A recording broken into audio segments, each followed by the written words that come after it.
My sister, okay, I shared the gospel with her. I shared the gospel message with her. I sat down and explained it to her because she didn't quite get it. And when I was done, she looked at me and she said, Nabil, that is the most beautiful story I've ever heard. And I was like, and? Don't you think God would be that kind of God who would only write the most beautiful story? And her response was, I see what you're saying, but I just can't believe it. And what is she saying? She is saying, Nabil, I have a husband. I have kids. I have raised them in the Islamic way. I've obligated myself to Islam. My parents, they already felt the loss of you. What would happen if I became a Christian? And who would I turn to? There's no one in the city who's ever reached out to me. No Christian I know here. Where would I go?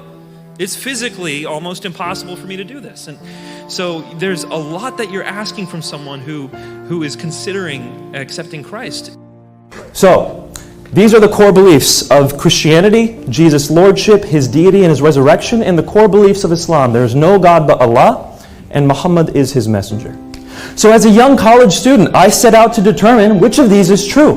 Which of these two faiths, if either, is true? Because, let's face it again, maybe both of them are false. Maybe neither of these two religions is true. Maybe it's something else.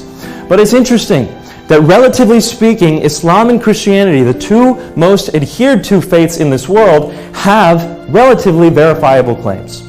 What do I mean by that? Relatively speaking, we can take a look at the historical events into the first century to see if these claims about Jesus are true. Did he die on the cross or not? Also, did Jesus claim to be God or not? Important matter, extremely important matter. So this is something that, if it did not happen, Christianity falls flat.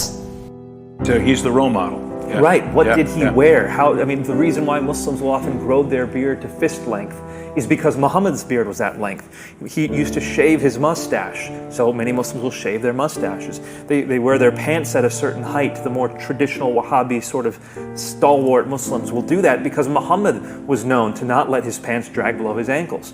And so to the nth degree, devout Muslims are trying to emulate Muhammad because he is the perfect exemplar of what it means to be Muslim. And so his life is extremely important for the average Muslim.